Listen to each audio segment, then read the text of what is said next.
bagkus ito ay spiritual na food ng ating kaluluwa. Ngayon tayo ay nagkaroon na ng relasyon, covenant sa ating Panginoong Yesus. At ang nais naman niya ngayon, tayo ay magkaroon ng mas malalim pa na mangyari sa atin bilang Kristiyanong totoo. Una, God ay nagbigay ng tatlong purpose of the Holy Fire o gift of the Holy Spirit with fire. Ito yung kailangan matatakang ka o maselyuhan ka ng banal na Espiritu Santo. Amen po ba? Number 1, ang binigay ko ay purification o paglilinis and refinement at pagbabago. Ito ay matatagpuan sa Mateo 3:11. Ipinangako ni Juan Bautista na si Jesus ang magbabautismo sa atin sa banal na Espiritu Santo at sa apoy. Ang apoy ay sumisimbolo ng refiner's fire. Kung ang papaanong apoy ay ginagamit upang tunawin at linisin ang dumi ng ginto at pilak.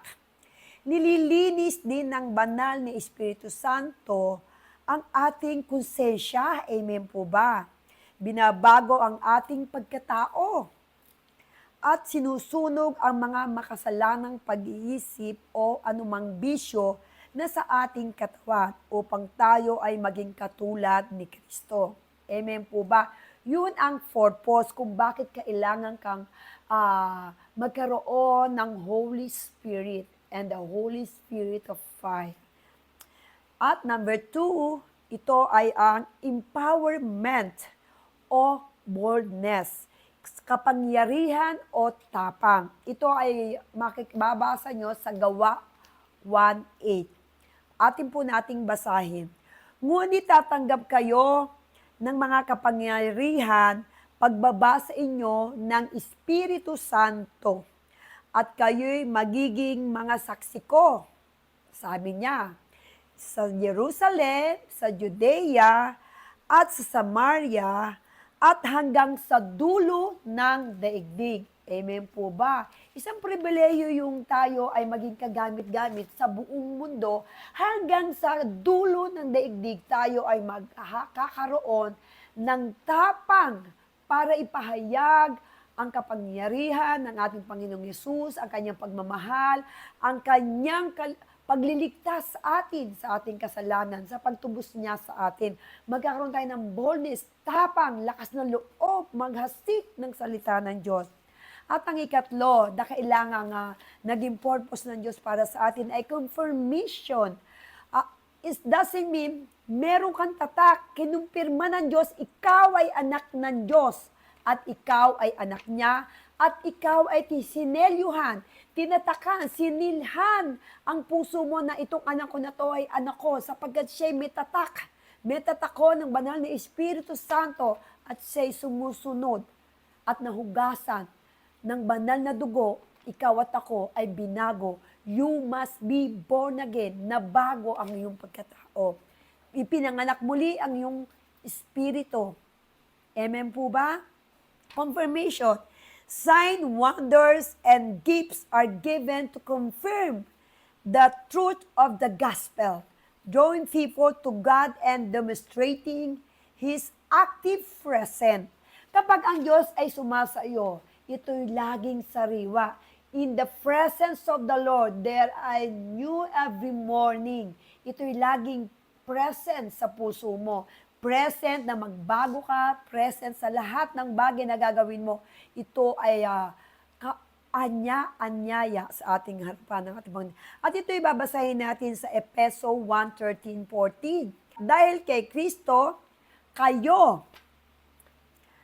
ay may tinatakan. Kumbaga sa mga hayop, kapag ibebenta yan sa markado, hindi ba ang mga baka siniselyuhan, tinatatakan upang ito ay tunay na ito'y anak ng baka, ito ay malinis, ito ay talagang malusog at karapat-dapat. Amen po ba? Ganun din. Ikaw at ako'y tinatakan at sinelyuhan. At ano sabi sa Efeso 1:13-14? At dahil kay Kristo, kayo ako, ah, kayo man ay tinatakan ng Espiritu Santo na ipinangako naman ng Diyos na sumasampalataya kayo sa Kanya.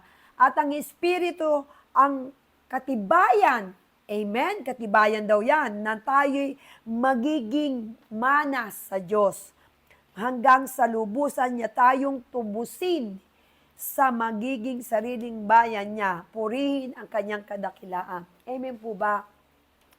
Ito ay kailangan tayo ay may tatak na tunay na tayo nagbago. At kapag tayo tunay na binago ang ating espiritu, ang lahat ng bagay ay bago na. Kung dating ikaw ay masama ang ugali, magiging mabait na ang iyong ugali. Amen po ba?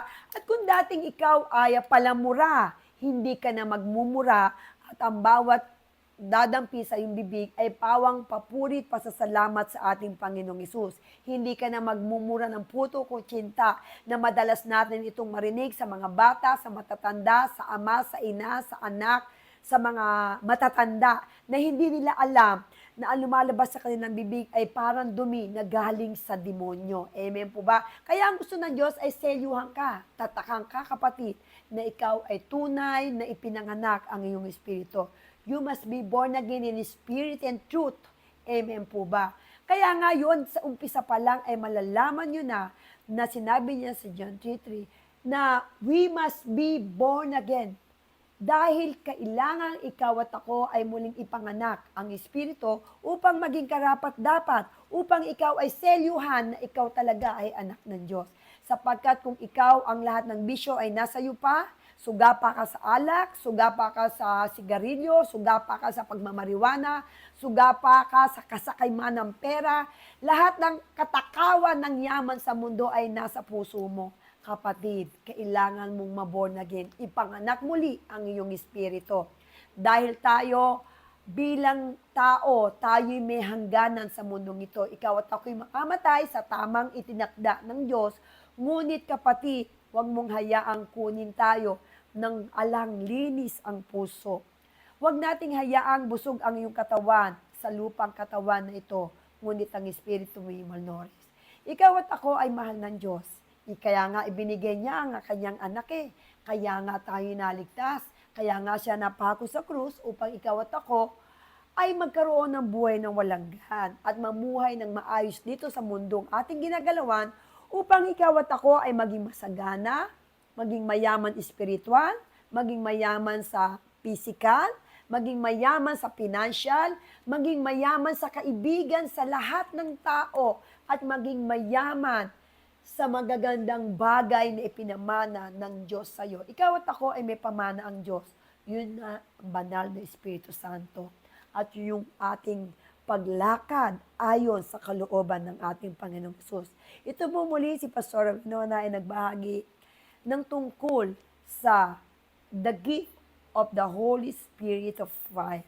And the purpose, what is the purpose? Bakit kailangan natin ng baptizing in the Holy Spirit? Amen po ba? Kung ikaw at ako ay nabautismuhan sa tubig, we need na ikaw ay mabautismuhan din ng Espiritu Santo ng ating Panginoong Hesus. Eka nga siya ay aakyat sa langit, ngunit ang kanyang Espiritu Santo ang siya magbabaptize. Ang Panginoong Hesus ang magbabaptize sa iyo ng the Holy Ghost of fire. Hanggang sa muli, ito ay ang part 1. Abangan niyo po ang part 2. The gift of the Holy Spirit of fire. Okay? Ang binagi ko po sa inyo ay ang purpose at ang tatak na ikaw ay tunay na tumanggap sa ating Panginoong Hesus at ang tatak na ikaw ay tunay na binago ng ating Panginoong Hesus. Ikaw at ako ay patuloy na magmamahal sa ating Panginoong Hesus dahil ikaw at ako ay minahal niya ng lubos-lubos at walang hanggang pagmamahal at walang katulad ang pagmamahal ng Diyos sa iyo, kapatid. Mahal ka niya.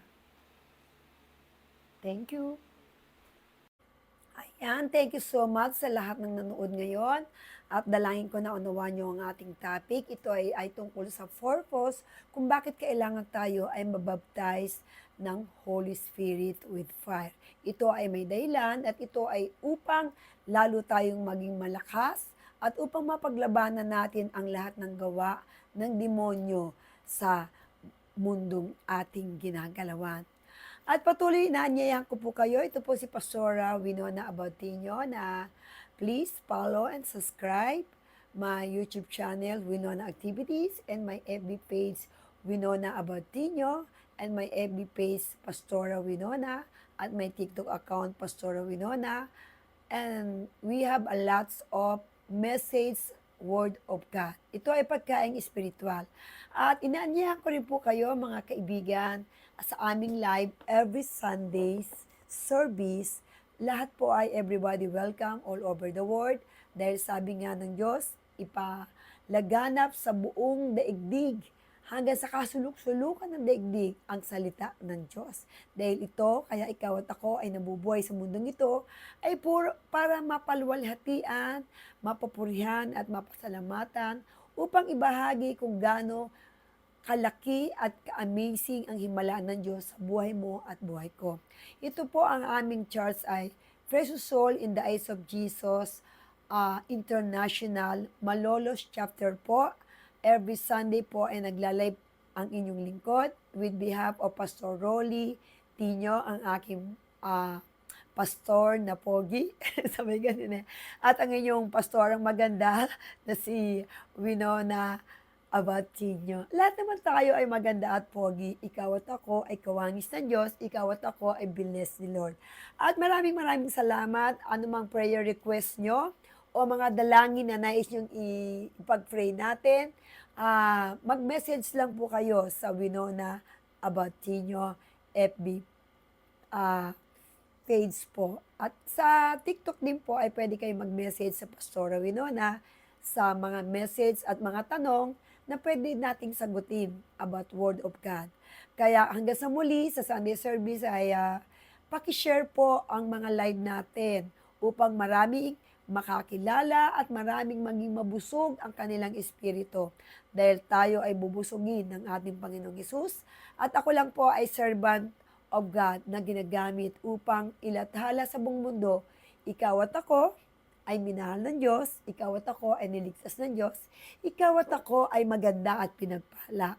Amen po ba tayo dyan? Lahat tayo ay deserve na pagpalain at lahat tayo ay kailangang ipanganak muli ang ating Espiritu Santo upang ang lahat ng mana na galing sa Diyos ay ma-receive mo. Amen po ba? At abangan niyo po ang part 2 ng aking mensahe, ang 9 gift of the Holy Spirit with fire. Ito ay sa second topic po natin ito. At talaga namang ma-excite kayo. Ano nga ba ang mga Holy Spirit of gift ng ating Panginoong Hesus nung siya ay umakyat na sa langit at ang gift ng banal na Espiritu Santo ay ating marireceive. Ikaw at ako ay karapat dapat makareceive niyan. Bakit? Sapagkat ito ang tatak na ikaw ay sinelyuhan ng kanyang banal na Espiritu Santo. Hanggang sa muli, God bless you more.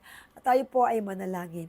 Panginoong Hesus, maraming salamat sa pagkakataong ibinahagi muli ni Pastora Winona ay ang purpose kung bakit kailangan namin ng the Holy Spirit na aming ma-receive, kung paano kami nabaptize sa tubig at kung paano, Lord, kami binostismuhan ng tao, ngunit sa iyong pag-akyat sa langit, ikaw ang magbabautismo sa amin at yun ang Holy Spirit with fire. Na kailangan mag-apoy ang aming espiritu upang ang lahat ng gawa ng kaaway sa mundong ito na gawa ng demonyo ay aming mapagtagumpayan. Salamat, Panginoong Hesus, sapagkat kami ay tinaktakan mo, sinelyuhan mo na kami anak mo, Panginoon. At bilang anak, Lord, kami ay susunod. Ikaw ang aming Ama na nasa langit, na patuloy na papatnubay, na patuloy na hahawak ng aming mga buhay. Lord, sa mga nanonood ng live all over the world, sa almasulok na daigdig, Lord, international man o local, Panginoon, Lord, mahal ko po sila at dinadalangin ko na sila ay patuloy na tumutok sa iyong gawain at patuloy basbasan mo ng iyong banal na Espiritu Santo anumang kakulangan at anumang pangangailangan ng aking mga kapatid, Lord, spiritual, physical, emotional, at spiritual healing, Lord, mga himala mo ay patuloy din dadaloy sa kanila at ikaw magpapala at ikaw, Lord, na magpapagaling. Gagamitin mo lamang, Lord, si Pastora Winona ng dahiluyan ng iyong kapangyarihan at inilelehans ko po at inataas ang aking kamay na ito ay patuloy na anumang patungan at anumang ilehans nito ang iyong kapangyarihan, ang kanilang mararamdaman ng iyong banal na Espiritu Santo, ang patuloy na mangunguna, Lord, sa lahat ng ministeryong aming gagawin, Panginoon. Thank you, Lord. In Jesus' name, Amen.